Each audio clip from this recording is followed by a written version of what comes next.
Al Cierre con Andrés Mompotes.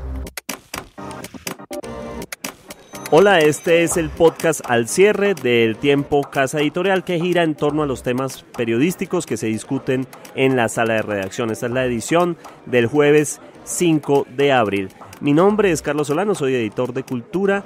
Hoy, en ausencia de Andrés Mompotes, que se encuentra en un trabajo periodístico, hablaremos de temas como las chispas que se sacaron en el debate presidencial los candidatos el día de hoy. Además, la Copa Davis, el índice de lectura que entrega el gobierno y la revisión a la chequera de La Paz. Lo más leído en eltiempo.com. En lo más leído, sin duda, el segundo debate presidencial de los candidatos a la primera vuelta estuvo bastante encendido. Jorge Meléndez, de la sección política, cuéntenos un poquito por qué se encendió tanto la cosa. Los habíamos visto mucho más calmados en el primer debate y de repente hoy se sacaron chispas. Sí, señor. Podría uno decir algo que ya hemos dicho mucho. Ahora sí empezó la campaña, pero ahora sí es de verdad, porque hoy en efecto ese debate en Barranquilla mostró una nueva faceta de los candidatos que hasta ahora poco se había visto, porque de pronto en Twitter, en las redes sociales se habían dicho algunas cosas, pero ya hoy se las dijeron de frente y estuvieron, como bien lo dices tú, sacándose las chispas hoy en Barranquilla. Parece que el ambiente caribe, parece que el tema un poco más desabrochados, el debate entre Antioquia fue un poco más sobrio. Marcado por el reloj todo el tiempo. Marcado por el reloj, pero hoy sí aprovecharon y allá se dijeron todo lo que se habían querido decir desde hace días. Incluso las barras estuvieron también bastante calientes. Un incidente que tuvieron que congelar la cosa porque pues sí, los ánimos estaban bastante caldeados, pero el debate hoy de verdad que fue diferente y esto empieza a marcar ya un nuevo ritmo de la campaña y la gente podría decir que estuvo buenísimo el debate por todo lo que se dijeron, porque a la gente le gusta eso, señor. La confrontación. ¿Sí? Claro, le gusta la confrontación, le gusta un poco el choque, obvio, mientras todo sea en el marco del debido respeto, pues se dicen como se dijeron hoy todas las cosas, ¿no? Pero hay gente que en redes sociales dice que se marca una tendencia como, de hecho, muchos memes jugando a que todos contra Duque. ¿Se puede leer así o qué esperamos de lo que se puede leer? Pues digamos que sí, y de pronto eso sobre todo se debe a que se le dio la posibilidad a los candidatos de que se preguntaran entre ellos, y cuando llegó la hora de preguntar, pues todos le cayeron con preguntas a Iván Duque, que le tocó, como dirían en el llano, como gato patas arriba en un chinchorro, defenderse el hombre de los ataques de sus compañeros allí. Pero él también contraatacó, él también les dijo cosas, claro. A Duque le hablaron de los falsos positivos, le cuestionaron por temas de corrupción en el gobierno de Uribe, le hablaron de su inexperiencia, pero él estuvo defendiéndose. Duque emprendió algunas también, por ejemplo, contra De la Calle, ¿no? Sí, señor, por el tema, por ejemplo, pero a propósito de eso, el tema del proceso de paz también fue motivo de cuestionamientos y básicamente la implementación. También Duque, por ejemplo, contraatacó a Germán Vargas hablándole de que era un copiloto de un avión que iba fallando. Sí. Es decir, por eso digo, esto se calentó, se dijeron de todo y puso el ambiente un poco emotivo. Jorge, ¿es posible ver una especie de estructura común en la que empiezan los debates de una forma, digamos, calmada? Vamos, estos son nuestros puntos, y después se empieza a ensuciar paulatinamente. ¿El siguiente va a ser más sucio? Yo no creo que pudiéramos utilizar casi ese término, digamos un poco, pero puede que sea más fuerte. Digamos, lo que hoy quedó claro es que Duque va de primero y es obvio, usted tiene que, y perdonen el término, darle al que va de primero, y por eso todos se centraron en atacar a Duque, porque está claro que es el que va adelante, y eso es lo que va a marcar un poco la tendencia. De nada sirve que se pongan en un debate con el que no está marcando las encuestas, pues claro, eso no tiene mucho sentido. Entonces hay que darle al que va o a los que van adelante, y por eso de alguna manera, con base en las encuestas, en los últimos estudios, estas mediciones, pues Duque va adelante, y ahí comenzó precisamente el rifirrafe contra él. Entonces va a ser una panorama largo de debates, de enfrentamientos, y por ejemplo Duque también va a tener que radicalizarse en algún momento, se va a poner mucho más radical, ¿o no? Claro, va a tener que, y pues es obvio, si lo están atacando, pues él va a tener que defenderse, y de todas maneras, él tiene con qué, argumentos tiene el candidato presidencial Iván Duque, y pues con eso va a comenzar a defenderse, pero insisto, lo que está marcando este debate hoy es que ya comienza una nueva etapa de la campaña, una campaña en la que tienen que mostrar la diferencia, tienen que mostrar esa diferencia no solo se nota en la parte programática, en los elementos y en los argumentos que tengan, sino también es un tema de actitud, de presencia, de convencimiento de las personas. Y por eso hubo un momento, por ejemplo, en el que Germán Vargas, que tiene una manera un poco diferente a los demás en el tratamiento de estos asuntos, se paró y les dijo que él era el único que podía demostrar que él sí había hecho cosas por la costa, que él sí tenía cosas para demostrar, que los demás estaban hablando ahí de tentativas, de iniciativas, pero que él sí, con hechos puntuales, y recitó una gran cantidad de cifras de obras, de inversiones que había hecho en la costa Caribe. Entonces eso marca también un poco la tendencia. De acuerdo. Jorge Meléndez, ¿qué más se ha ido cocinando en estos días? Mientras estamos en los debates, también están las alianzas, los movimientos que se unen, la gente que no se esperaba que estuviera en un lado se ha movido al otro. ¿Hoy ha pasado algo en torno a eso? No, pues digamos que todo sigue moviéndose, pero así, por debajo del agua, por debajito, o sea, eso no se ve, el movimiento no se ve. Así como cuando usted, por ejemplo, usted que ha estado en África, cuando usted se da cuenta es que el caimán salió del río y usted ni se dio cuenta a qué hora le llegó ahí. Eso está pasando, todo está por debajo del agua, se está moviendo. Digamos que ahorita, ¿qué se espera? Los conservadores deben tomar una decisión pronto a quién van a acompañar. El lunes se oficializa algo que ya dijimos, el lunes ya queda firmado, digámoslo así, pero ya está absolutamente protocolizado lo que es la unión de la U a Germán Vargas Lleras, que ayer ya quedó en firme, pero ya falta el rigor, ¿sí? Así como cuando usted decide irse a vivir con su señora, pero después se casa, pero ya hay algo puntual, entonces ya esa convivencia de la U con Germán Vargas ya es un hecho. Falta ver un poco qué va a pasar con los conservadores, hay lamentos, hay crujir de dientes en algunos sectores del Partido Verde, incluso de los liberales, porque no se dio la alianza de Humberto de la Calle con Sergio Fajardo, pero eso lo habíamos dicho, es que eso no tenía ningún futuro, lo hemos insistido acá, y aquí es testigo, eso tenía más futuro la vereda a la tabla, lo anticipamos aquí. Entonces okay. Ahora no hay ya para qué lamentarse por eso. De acuerdo, Jorge Meléndez de la sección política, muchas gracias. No, señor, a ustedes. La clave de las noticias. En el tema clave del día de hoy, en la clave, la chequera de La Paz. A partir de una investigación y de un artículo que publicamos el lunes en torno a lo que los embajadores señalaban de cómo se estaban moviendo los dineros para el posconflicto y que publicamos ese día, pues se ha generado todo un movimiento y hoy hay noticias en torno a lo que sería una auditoría para la chequera de La Paz. Marta Soto, de la Unidad Investigativa del Tiempo, cuéntenos de qué podemos esperar de lo que va a ser esta auditoría y en qué consistirá el proceso.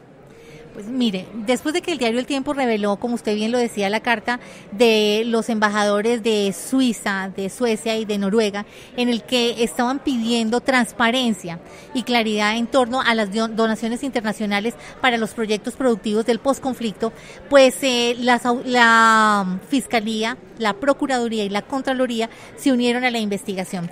Y esta mañana el primero en dar la sorpresa fue el fiscal general, diciendo que tenía evidencia de presuntos cobros de coimas, cobros de comisión por entregar estos proyectos productivos de manera direccionada. Esto ya estamos hablando de palabras mayores. Esto claro. Generó de inmediato una respuesta de la Contraloría y de la Procuraduría, que anunciaron, en el caso de la Contraloría, una auditoría especial a los dineros del posconflicto, y en el caso de la Procuraduría una designación de un agente especial para que mire cada peso. Qué es lo que está pasando con un dinero que sin duda alguna no solamente va a asegurar que el proceso de paz con las FARC sea exitoso, sino que también de eso dependerá que los países amigos que han entregado fondos para ese posconflicto sigan confiando en el país. De acuerdo, con esas señales de alerta ya en un tono más fuerte, pues seguramente lo que tendrá que hacer esta agencia definirá el futuro y qué podríamos esperar, digamos, en los próximos días. Es decir, ¿cómo podría continuar esta investigación? ¿Cuál podría ser un posible giro en torno a esto? Mire, el giro vino directamente del presidente de la República. Él inicialmente había dicho que las dudas que habían era simplemente por lentitud en la ejecución de recursos, pero ya el propio presidente dijo que se iba a crear una auditoría especial para mirar qué era lo que estaba pasando en este Fondo para la Paz. Y le cuento que es posible que haya movimiento de funcionarios. Wow. O sea que el panorama está complejo.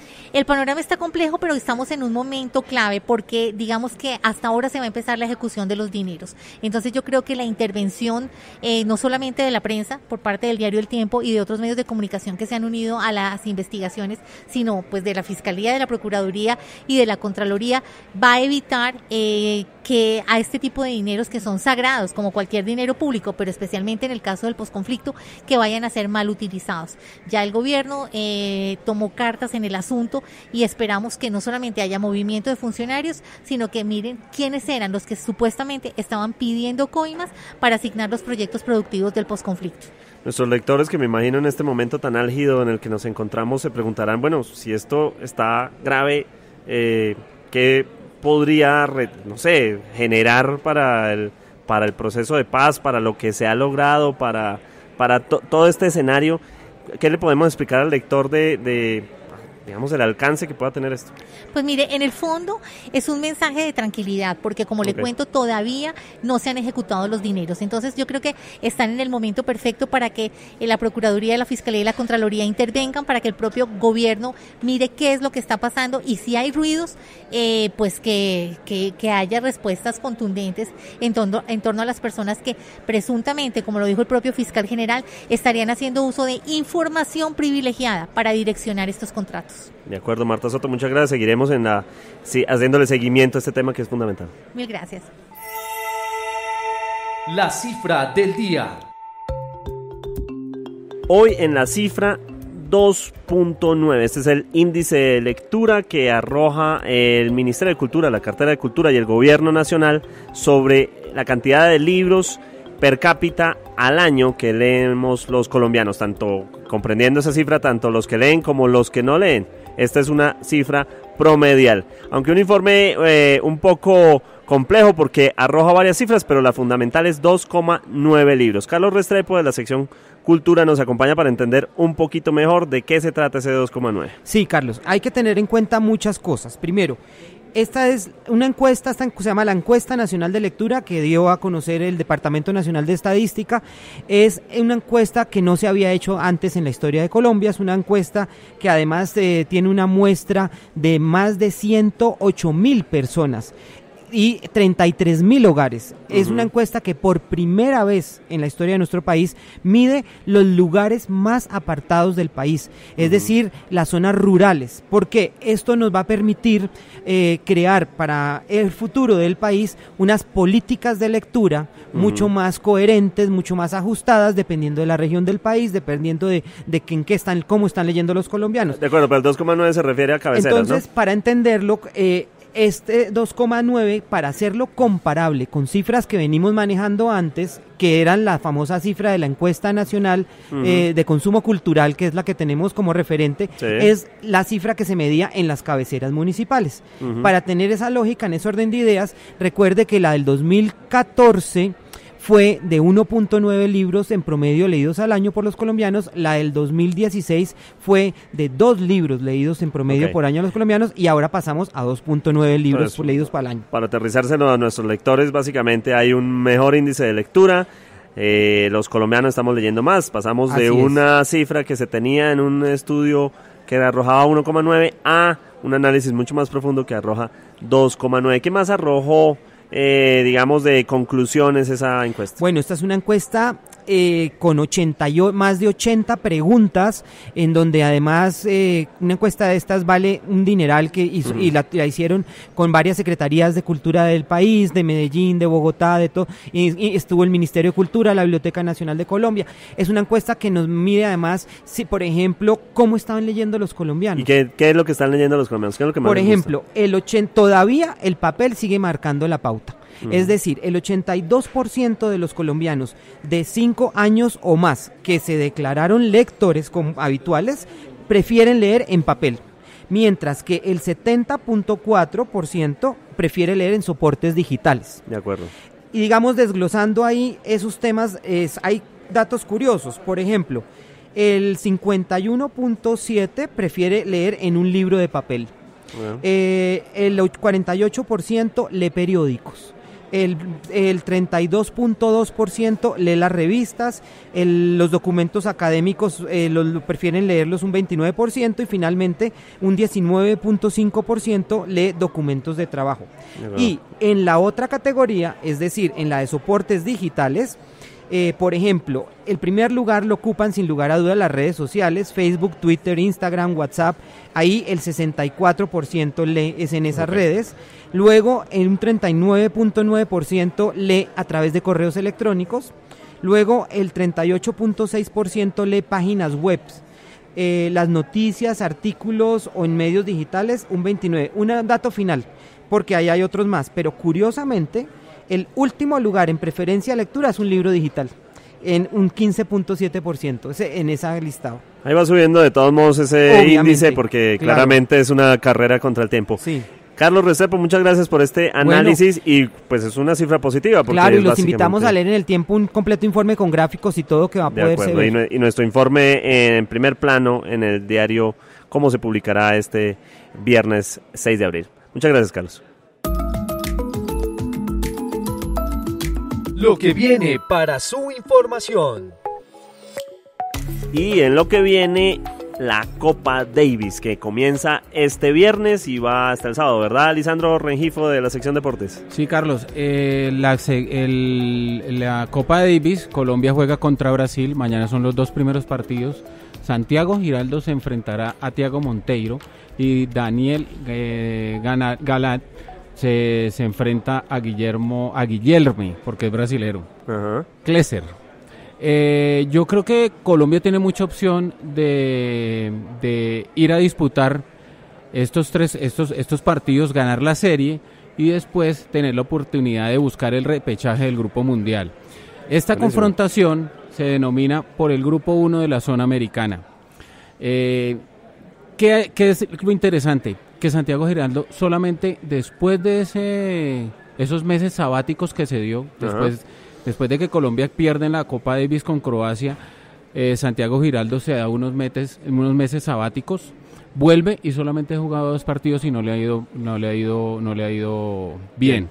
Pero el equipo brasilero no vienen las 2 figuras de ellos, o sea, estos son casi que los suplentes, entonces hay muy buena opción de que Colombia gane la confrontación. Ok, o sea, va a estar emocionante pese a esa situación bastante particular, ¿no? Sí, aunque si miramos el ranking, pues están muy parejos. Giraldo es 290 y Monteiro es 125, pues es un poquito más Monteiro. Galán y Klesser pues están por ahí. Galán es la mejor raqueta colombiana hoy en día. Buenísimo. ¿Sí? Y puede ser una parte de la sucesión después del retiro de Alejandro Falla, pues tiene que haber muchas más figuras. La gran incógnita de Giraldo, aún así, los expertos dicen que Giraldo tiene mucha opción de obtener su punto, ¿sí? Si Colombia mañana gana, pues el tercer punto va el sábado, que son los dobles, que es el fuerte de nosotros, donde están Juan Sebastián Cabal y Robert Farah. ¿Cómo vamos a hacerle seguimiento? Es decir, por supuesto vamos a estar pendientes en El Tiempo y en eltiempo.com. ¿Cómo le hacemos seguimiento al tema para que la gente que está conectada nos diga, bueno, ¿cómo lo podemos ver? Bueno, nosotros hemos preparados en Barranquilla, los partidos son en Barranquilla, la serie es en Barranquilla, en el Parque de Raquetas. Yo creo que eltiempo.com puede estar muy pendiente de cada partido, ¿sí? Hemos venido alimentando el .com con unas notas de la Copa Davis, más o menos. Mañana tenemos una nota que en el impreso, pero que se subirá ahora más tarde en el .com, dice cómo se le gana a Brasil. Y pues es el diario vivir de cada partido, de los puntos que se estén disputando en Barranquilla en esta confrontación Colombia-Brasil en la Copa Davis. Perfecto, Lisandro Rengifo, muchas gracias por esta información. Bueno, estos fueron los temas que estamos discutiendo hoy. Por supuesto, hay muchos más en una edición que estamos trabajando para el diario El Tiempo. Les agradecemos. Esperen un próximo episodio este viernes y, por supuesto, cada día de lunes a viernes. Muchas gracias.